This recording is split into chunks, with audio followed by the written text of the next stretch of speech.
One of the worst experiences a man can go through in his life is when his girlfriend or his partner cheats on him. There have been multiple instances when my girlfriend has cheated on me, or the person that I'm seeing even casually has cheated on me or hooked up with someone else. वो दर्द उतना ही होता है. इनका mostly reason क्या होता है? The other person that you're dating is a piece of shit. कई बारी लोग इसलिए भी cheat करते हैं तुम पे because there is some issues that you have had or certain problems you created in the relationship that leads to them to finding someone else. या फिर हमें बिना बताए she's gonna go outside and cheat on us or have that one night stand or those experiences that just don't count. And in this video, that's exactly what we're gonna be talking about. This is top 7 reasons she will cheat on you. Let's go.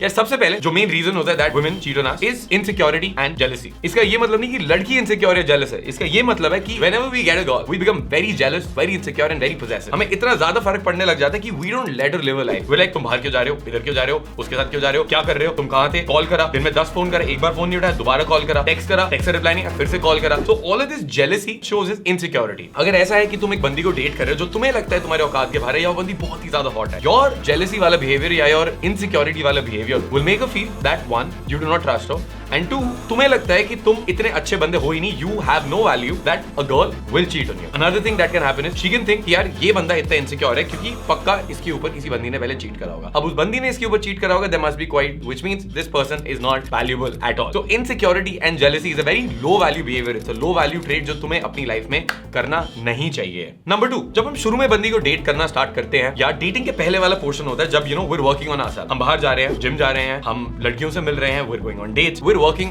on our passions, our hobbies, our interests, and we're doing work. But जैसे ही हमारी girlfriend बनती है, जैसे ही या फिर हमारी शादी होती है, we have a partner in our life. अब हमारी सारी लाइफ के hobbies, interests, everything that we're doing changes, and अब हम पूरी attention उस बंदी के ऊपर अपनी डाल देते हैं. लाइफ में ऐसी कुछ चीजें होनी चाहिए जो लड़कियों से अलग होनी चाहिए. कभी भी लड़की को अपना सोल पर्पस मत बना के चलो. The girl will be one of your purpose, but she cannot be the only thing that you do. Your core true purpose as a man needs to be separated from the girl. Having goals, having ambitions, doing something in life. If you lose this purpose, she will lose attraction towards you and will find some man who has a purpose in his life. इसका ये मतलब नहीं है कि तुम लड़की से बिल्कुल बात नहीं कर रहे हो, बस बाकी चीजों में बिजी हो और तुम उसको अटेंशन नहीं दे रहे हो. Which is the third reason that a girl will cheat on you. मतलब हम अपने ही काम में पूरे टाइम बिजी हो गए, हम लड़की को अटेंशन नहीं दे रहे, हम उससे बात नहीं कर रहे, we're not spending time with her. If you do this, you don't give her attention, what she's going to do is जो उसके इमोशंस है उसके अंदर एक void form हो जाएगा. वो इमोशनल void fill करने के लिए she will go out and she will meet other people. Because keep this thing in mind, एक बंदी के पास हमेशा बंदे होते हैं, उसके एक्स बॉयफ्रेंड उसको टेक्स्ट कर रहे होते हैं, उसके वर्क प्लेस पे उसके लोग होते हैं,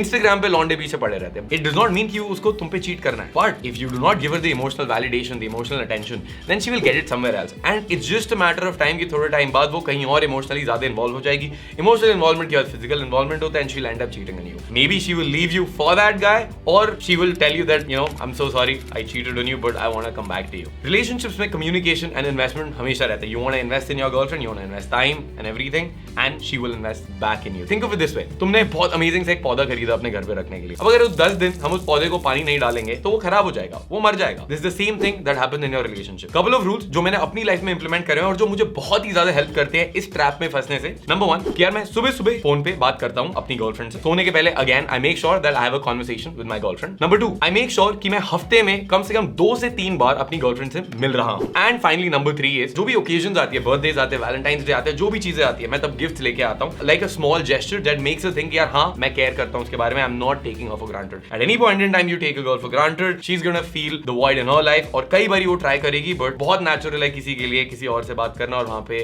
एंटैंगल हो जाना. विल स्मिथ का सीन जैसे हुआ था. Number 4, when you started dating your girlfriend, उसके पहले तुम बहुत एडवेंचरस थे, तुम बहुत फन थे. That was what she got attracted to. But date करने के बाद बहुत बारी लोग एकदम चेंज हो जाते हैं. वो अब सीरियस होना चाहते हैं लाइफ में. वो एक कमिटेड रिलेशनशिप में तो उनको ना सेटल डाउन होना होता है. नेचुरली वो लड़की बोलती है this is not what I signed up for. That leads to a breakup happening और she finding someone else who brings her the same thing. So you got to spice things up boys. Point number 5, one of the most important. बंदों के कोई भी boundary नहीं होते हैं लड़की से. जिस तरीके से वो लड़की उससे बात कर रही है, वो लड़की गालियां दे रही है, to a point that I have had clients text me that my girlfriend beats me up, she is hitting me, वो मुझे मार रही है, मैं क्या करूं, तो बचाओ मुझे. Bro you need to set boundaries. But ये बंदे सोचते हैं यार अगर मैं बाउंड्री सेट करूंगा तो वो लड़की मुझे छोड़ के चली जाएगी एंड उनको अकेले नहीं रहना. तो all this is coming from is a place of weakness. मतलब हमें पता है कि हम अबंडेंस में नहीं, हम स्कैर्सिटी में हैं, हमें कोई और बंदी नहीं मिलेगी अगर ये बंदी छोड़ के चली गई. तो भाई जो भी ये कहती है मैं उसको पीपल प्लीज करके हाथ जोड़ के मैं उसकी बातें मान लेता हूँ. बिकॉज एटलीस्ट उसकी वजह से ये मेरी लाइफ में तो जाएगी, but this strategy doesn't work out. Why? Because after a point in time वो लड़की तुम्हारे लिए जितनी रिस्पेक्ट है तुम्हारी वो सारी खो देगी, because you're not standing up for yourself. वो जो भी टेस्ट करना चाहती है, देखना चाहती है तुम कब पुश बैक देते हो, तुम कोई पुश बैक देते ही नहीं हो, मतलब you're demonstrating you're a man that has no self respect. She can do anything she wants to. What she's gonna do, she's gonna find a man that she can respect, that has boundaries, जो clearly बोले no, this is not done, you can't talk to me like this. एक simple phrase अपने दिमाग में डाल लो कि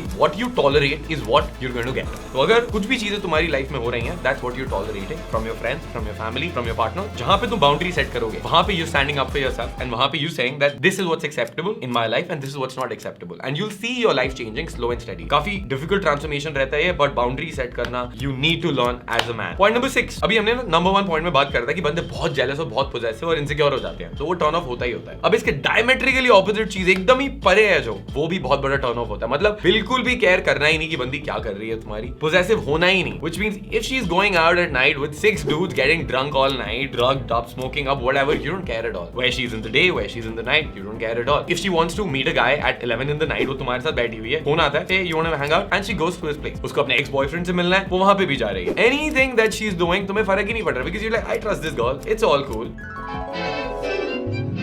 मेरी वाली अलग है. This is one of the most stupidest things that you can do. Things might happen under the influence of alcohol and substances. Trusting someone is fine, but blind trust like this, I don't stand for it. Things like these, you have to stand up for yourself. You have to be like, no, I don't know who these guys are. I'm sorry, this cannot happen. एक और reason यहाँ पे similarly is when you show her कि तुम्हें थोड़ा सा फर्क पड़ता है, तुम थोड़े से परेशान होते हो जब बंदे उसको text कर रहे होते हैं, या तुम थोड़े से possessiveness दिखाते हो. You ask her that what's going on, or you confront her, or you call her out, not in an angry way, but in a very calm and composed way. It shows her that you're being a little bit possessive. मतलब you do care about her, and that comes across as attractive to the girl as well, because वो अपनी side से भी काफी चीजें invest कर रही है. अगर तुम ऐसा बंदा बनोगे जिसको कोई फर्क ही नहीं पड़ता है, that means she's gonna be the one who's gonna end up getting hurt. Just makes her feel like यार तुम्हें फर्क पड़ता है उससे. Now moving on to point number 7, the best one for the last. If you stop having sex with your girlfriend, she has physical needs. It's very common for her to either cheat on you with someone younger, cheat on you with some other guy who has the balls to get hard and fuck her. A good sexual relationship बहुत ही ज्यादा important होता है एक अच्छी relationship या एक अच्छे marriage के लिए. Naturally with time and age तुम्हारा libido मतलब तुम्हारा sex drive थोड़ा कम होएगा.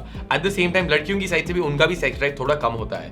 But इतना भी कम नहीं होना चाहिए that you're never having sex. Having sex with your partner is great. अगर तुम्हें लग रहा है कि I really love this girl, I don't want to have sex with her, I think that's crazy. एक और belief कई बार ये होता है कि मैं इससे प्यार करता हूँ, मैं इस तरीके से इसके बारे में सोच नहीं सकता. Like what the fuck? So किसके साथ sex करोगे भाई? Having good sex, treating her right, making her have a really good sexual experience will make her stay for longer. ये चीजें अपने दिमाग में डालो. These are the 7 tips that will help you have an amazing life and not be cheated upon by girls. At this point, if you want more help with your dating life, तुम्हें कहीं पे भी confusion, कहीं पे भी problem है, you don't have a partner to have all of these experiences with. If these are the things in your mind, anything going on like that, what all you got to do is book a consultation call with us. We're going to talk to you and understand यार असली में problem कहाँ है और वो problem हम कैसे solve कर सकते हैं. How can we help you solve that problem and reach the goals that you have for yourself in your dating and social life. I look forward to talking to you and let's make it happen. I hope you guys liked the video.